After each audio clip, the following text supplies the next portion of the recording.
Bem, fazendo continuidade com essa parte que pretendemos finalizar de vez, né, a hidrostática, fica relevante pensar um exemplo esse aqui, como vemos à esquerda, e logo à frente também fazer um comentário a respeito desse dado aqui, que aparece à nossa direita. Mas antes, gente, eu tenho aqui uma espécie de piscina, né, contido nessa piscina água, e dois objetos. Um objeto que afunda e chega até a parte mais abaixo aqui do nosso recipiente, da nossa piscina, e um objeto que de certa forma fica em equilíbrio na superfície da água. Então, uma situação de flutuação e uma situação de imersão, né, do objeto para dentro d'água. De realidade, nós estamos falando de um conceito associado a uma força que, nesse caso aqui, não é capaz de manter o objeto mais acima. E que, nesse caso aqui à direita, sim, essa força é capaz de realizar essa ação. A essa força, nós damos o nome de força de empuxo. E aí, então, faremos menção, nesse momento, ao princípio de Arquimedes, né, que procura complementar ainda mais o assunto hidrostático, para que a gente possa, então, adequar-se, né, à questão da prática de exercícios. Bom, mas também, ainda antes de fazer a continuidade, eu queria fazer um comentário a respeito dessa constante aqui, que largamente aplicamos, né, em diversos setores da hidrostática, e com relevância a esse valor aqui, que na aula anterior a essa, vocês puderam perceber, eu marquei 76 milímetros de Hg. Na verdade é 760 milímetros de Hg. Fica aqui uma correçãozinha dentro daquela parte ao qual a gente menciona a descoberta ou a invenção, vamos falar assim, do barômetro, né? E então é interessante comentar que o barômetro, por sua vez, ele mede a pressão atmosférica, né? Que a ordem de uma atmosfera, 1 atm, é equivalente a 760 milímetros de Hg, tá? E não a 76 milímetros de Hg, como foi mencionado na outra aula, feita aqui a correção. E também uma atmosfera equivale ao 10 a quinta Pascal, né? Esse valor ele apareceu corretamente, né, no vídeo anterior, e não custa a gente fazer uma afirmação repetida, né? 10 a quinta Pascal é o valor de referência da pressão atmosférica do nosso planeta, tá? Então, 1 atm também pode ser entendido como 10 a quinta. Mas, retirando essa proposta e retornando a essa ocasião, fica interessante avaliarmos a ideia dessa flutuação para esse corpo aqui. Vou fazer aqui uma marcação em uma espécie de círculo, né, tracejado, e eu vou trazer a observação desse fenômeno um pouco mais de maneira ampliada aqui nessa região. Continuando, então, o que avaliamos? Peguei essa situação aqui de flutuação, gente, e percebi o seguinte, que é possível fazer uma avaliação um pouco mais próxima, né, do que está acontecendo. Então imagina que essa aqui seja uma bola de futebol, uma bola cheia, né, no caso de ar, de futebol, uma bola de tênis, né, uma bola de tênis de mesa, o conhecido ping-pong, e que ela esteja nessa ocasião aqui, né, de equilíbrio, ou seja, flutuando e estática na superfície da água. Então, fazendo uma avaliação mais ampla, nós podemos afirmar que ao longo do eixo simétrico dessa esfera, tá? Desenhar aqui um eixo de simetria,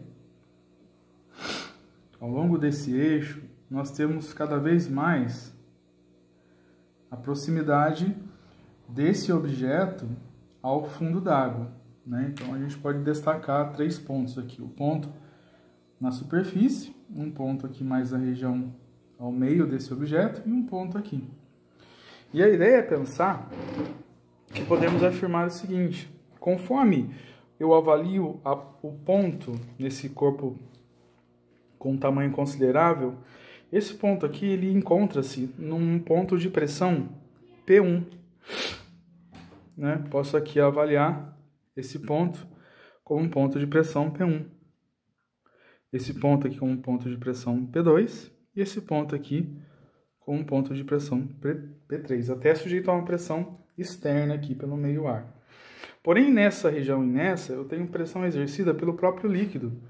E mais, gente, observamos que a pressão em P2, ela encontra-se associada a uma altura menor do que essa altura, essa profundidade que está aqui. O que nós sabemos é que pela equação de Stevin, conforme a densidade do material, a aceleração gravitacional, que aqui é constante, e a profundidade ou altura líquida, conforme a altura aumenta, a pressão aumenta. Nós temos, então, um aumento de pressão de cima para baixo. Eu tenho como resultado desse tipo de fenômeno pressão cada vez maior embaixo e pressão cada vez menor em cima. O que dá uma resultante de pressão maior de baixo para cima, né?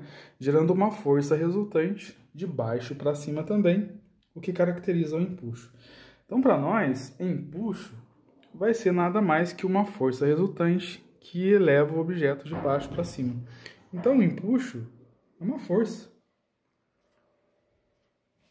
né? Que empurra toda a quantidade, que empurra o objeto em si para cima. E o detalhe interessante também a ser percebido é que, então, o empuxo passa a ser avaliado como uma ação de força, como já foi comentado. Essa força, de certa maneira, ela se iguala ao peso desse objeto, né, que tende a descer, porém não consegue devido à força. Então, há uma igualdade de força de empuxo e peso.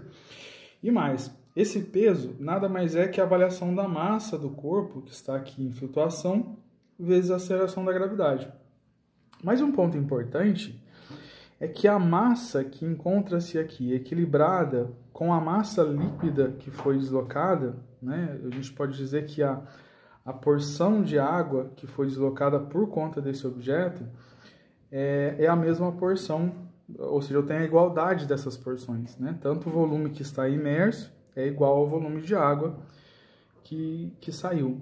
E um outro detalhe é que a massa ao qual esse objeto apresenta, equilibrado com o empuxo, que gera um peso, em tese se equaliza com a massa da água, né, em peso da água. Então, assim, eu vou alimentar a ideia de que essa massa aqui, ela pode ser também a massa líquida, tendo em vista que eu tenho a densidade diferente apenas, né, do líquido em relação ao corpo. Dessa maneira, então, eu vou entender que o empuxo, igualando-se à ideia da massa, densidade vezes volume, empuxo será dado pela densidade líquida, né? Ou seja, o elemento líquido aqui, devido à densidade dele, é que a força de empuxo vai acontecer também, e ao volume do líquido deslocado, né? Então, assim, o líquido que se deslocou no momento em que esse corpo aqui foi posto na superfície da água e na ocasião que ele encontra-se em flutuação, esse volume é esse achurado aqui, ou seja, é o volume do líquido deslocado na equação do empuxo. Dada então as circunstâncias, o cálculo do empuxo é visto como: o que é o empuxo? Né? É a força de ação contrária ao peso do objeto, que é imerso no líquido ou no gás também. A gente pode avaliar empuxo também em meios materiais gasosos. E tendo em vista que esse peso, essa força, melhor dizendo, essa força de empuxo, ela depende, ela é igual, né, o produto entre densidade do líquido, que provoca o empuxo, o volume do líquido deslocado. Então, dependente da quantidade de líquido que se desloca, nós temos empuxos diferentes, né, e a aceleração gravitacional local. Há uma pertinência também a ser avaliada para esse corpo aqui mais à esquerda. Ele, por sua vez, está no fundo do poço aqui, no fundo da piscina. Ou seja, o empuxo nessa ocasião aqui não consegue vencer a força-peso do objeto. Apesar do empuxo nessa ocasião aqui ter um valor maior do que esse, né, por conta do volume, ó. Perceba que o volume do líquido deslocado aqui é maior, se esses dois tiverem as mesmas dimensões, porém densidades diferentes. Então, eu posso avaliar que um corpo colocado em qualquer região dessa piscina, e mergulhado, aí ele será dado o mesmo empuxo, diferente nesse caso aqui que será um pouco mais reduzido. Então, outro estudo importante é em relação à unidade. Sendo o empuxo uma força, eu vou apresentar para ele a unidade do sistema internacional também para forças que vem a ser um Newton, né? Então, caracterizamos aqui N Newton. É bem relevante pensarmos que se a matéria atinge essa ocasião, né, do cálculo do empuxo, é bem viável que a gente esteja finalizando. Mas antes de finalizar de vez, fica bastante interessante comentarmos a existência do chamado peso aparente, né? Um exemplo que a gente pode citar, quando uma pessoa entra numa piscina, ela tem a sensação de que está um pouco mais leve. Então a gente vai comentar aqui um pouco sobre o peso aparente e de vez encerrarmos esse conteúdo. Continuemos. Muito bem. E na tentativa de retratar uma outra situação prática, verificamos aqui a presença de uma pessoa, né, postada no interior da água, da piscina. E interessante comentar que nessa ocasião, a própria pessoa tem a sensação de que ela está mais leve, né?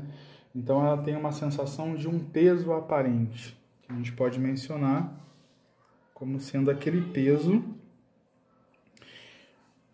aquela força-peso associada à sensação da flutuação na água, né? É bem prático imaginar no nosso cotidiano que enquanto estou postado de pé fora de uma piscina, eu tenho lá o meu peso, né, real, que eu, por exemplo, consigo mensurar numa farmácia através de uma balança.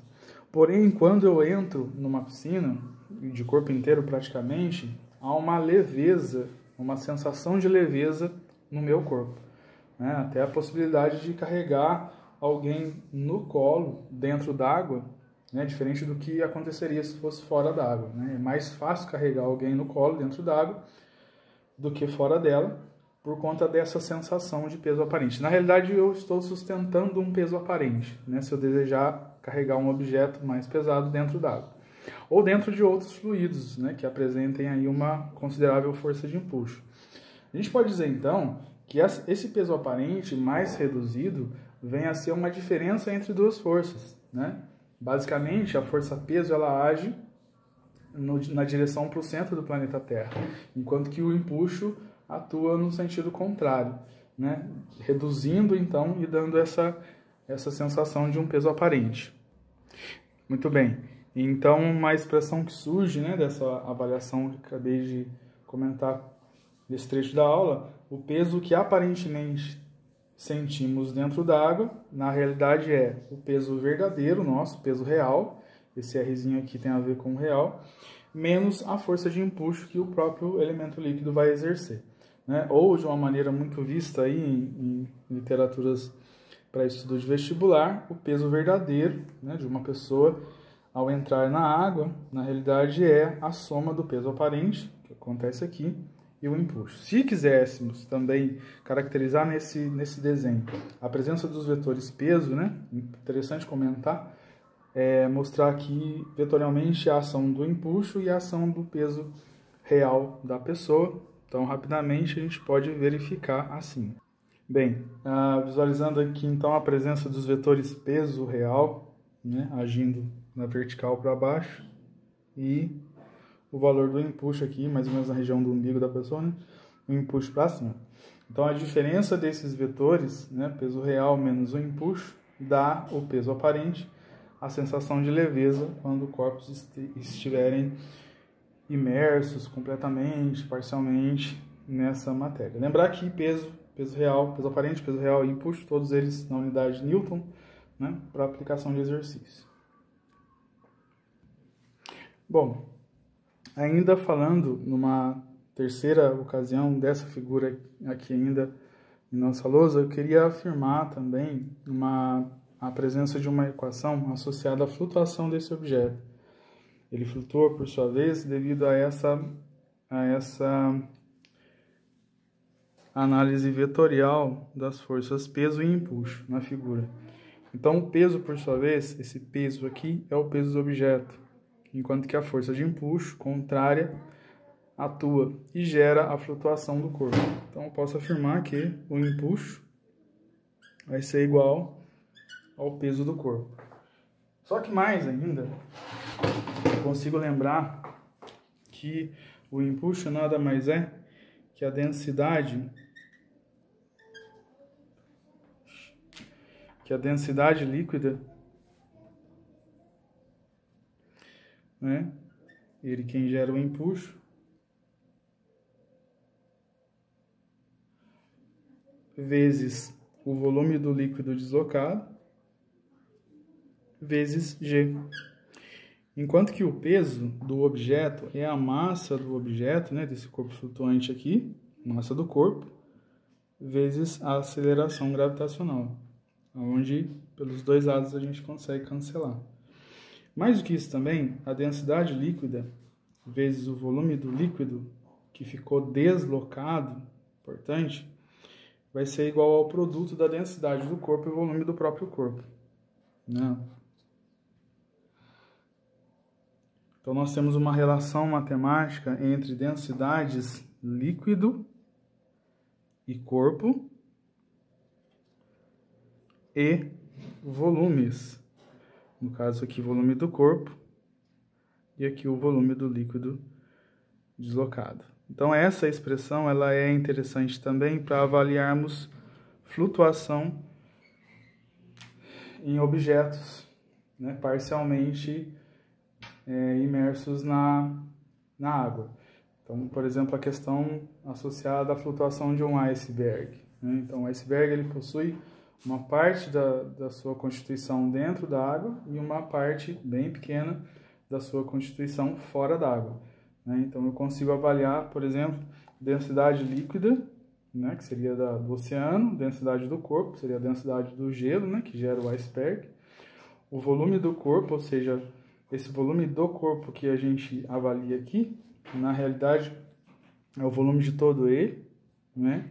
E aqui o volume do líquido deslocado, que seria apenas a região ao qual o iceberg não aparece, né? Que é o volume dele dentro da água, é exatamente igual ao volume do líquido deslocado, tendo em vista aí uma experiência realizada por Arquimedes, né? Aquela experiência da banheira, atribui-se uma expressão eureka, né, nessa ocasião em que ele descobre que boa parte do líquido que transborda na banheira tem o mesmo volume do corpo do objeto que entrou, né? Então ele descobre, deduz, e nós utilizamos esses conceitos aí, tanto na parte de empuxo, como também na parte de cálculo de pressão e tudo mais. Bom, ficou então proposta uma lista de exercícios, né, para a terceira série de automação. A pretensão é seguir a orientação agora da entrega dessa lista de hidroestática, com esse fornecimento aqui de exemplos. Eu vou resolver aqui alguns exercícios de exemplo só para dar um norte também, né? E na sequência, então, a gente vai falando para a semana que vem com uma entrada aí no assunto Introdução à Termodinâmica, né? A gente deve iniciar o conceito de escalas termométricas e vamos seguir para frente todo esse trabalho.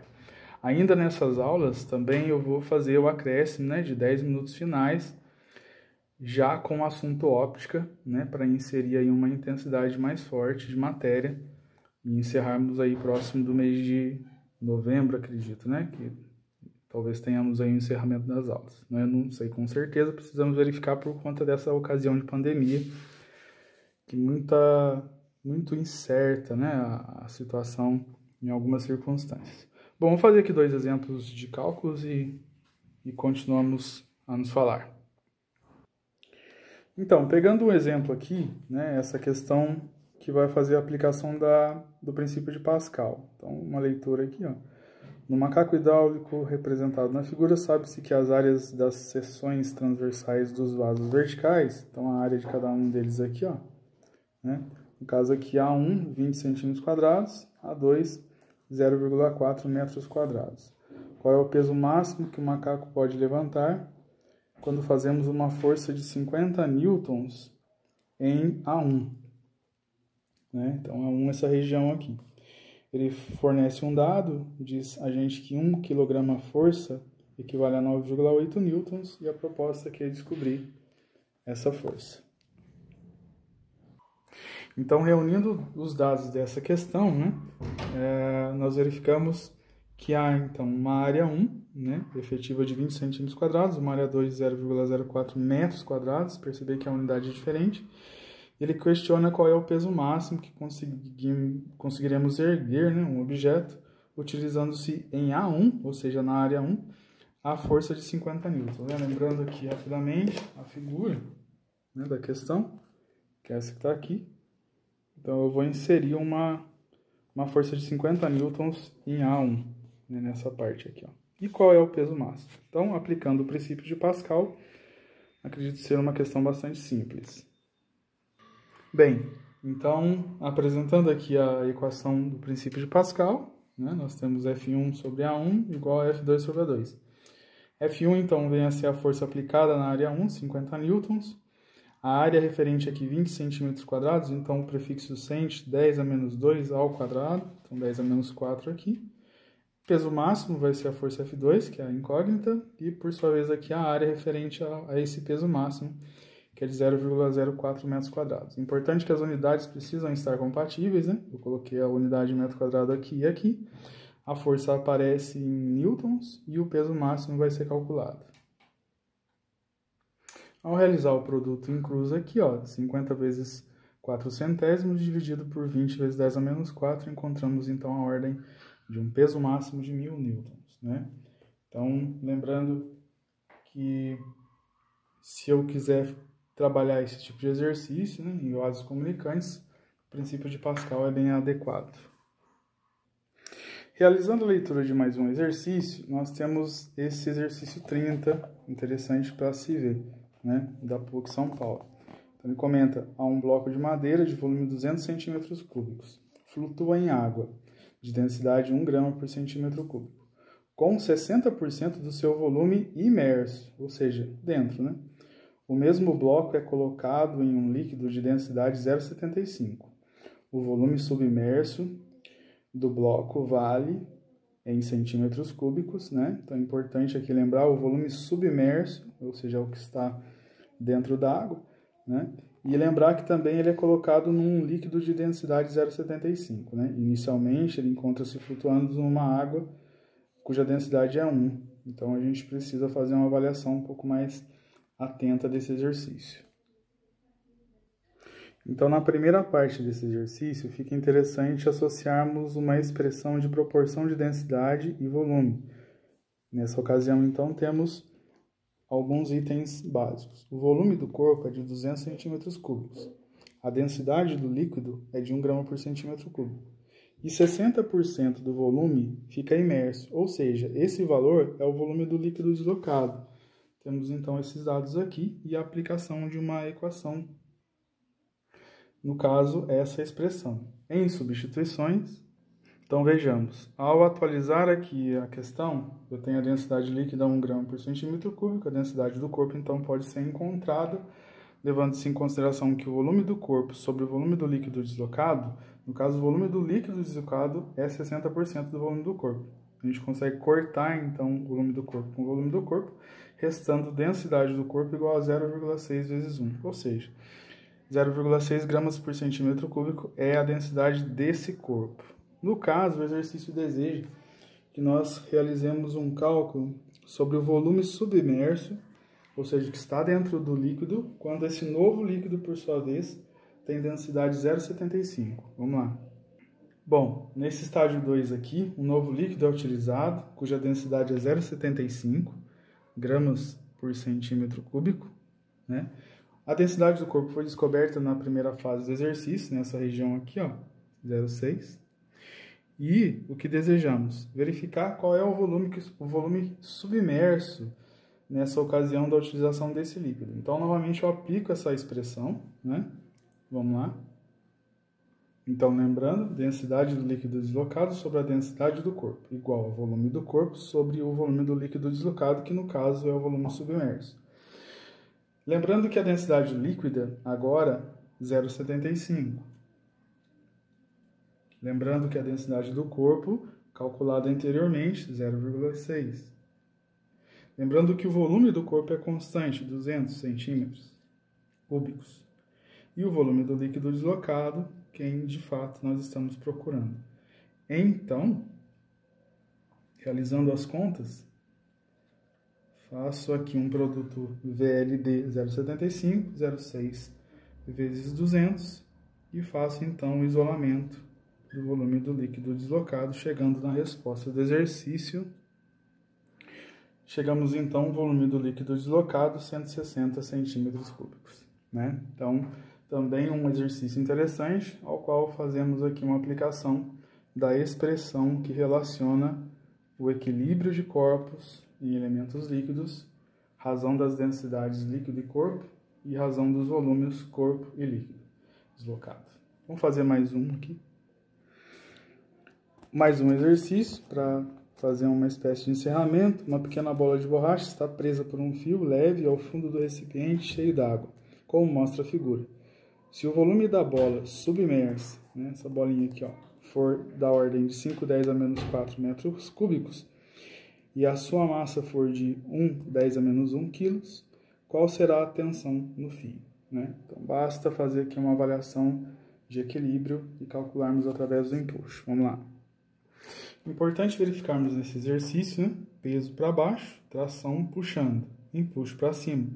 Então, peso mais tração, né? Contrária, ou seja, igual ao empuxo gerado por esse elemento líquido aí, no exercício, que há pouco a gente fez a leitura. Só lembrando o desenho, é esse aqui, né? Olha lá. Tá? Continuando. Na constituição da equação, temos então peso, massa vezes gravidade, tração, quem realmente a gente procura, e o empuxo, que é a densidade do líquido, vezes volume do líquido deslocado, que no caso será o volume do objeto. Ele encontra-se inteiramente, né, na parte interna do líquido, vezes gravidade. Vamos continuar. Observando o cálculo na extensão, o que percebemos? Esse 10 à terceira, com esse 10 à primeira potência, ele gera o 10 à quarta. Com esse 10 a menos 4, resta apenas o 5. Né? Fazendo aqui regra de potência, por fim vai dar um 10 a 0 aqui, ó. Né? Desse lado da equação, nós temos 0,1 vezes 10, o que é 1 mais tração. Ou seja, a tração será igual a 5 vezes 1, 5 menos 1, tração igual a 4 newtons. Então, é um exercício interessante para ser visualizado, avaliado e comentado. Bom, a hidrostática ela encerra aqui. Na nossa sequência, então, pretendemos avaliar todo o estudo do calor. Faremos, então, a introdução à termodinâmica e praticamente concluiremos nesse próximo mês. Dentro de cada aula, a partir da semana que vem, então, faremos a inserção nos últimos 10 minutos com óptica, já dando uma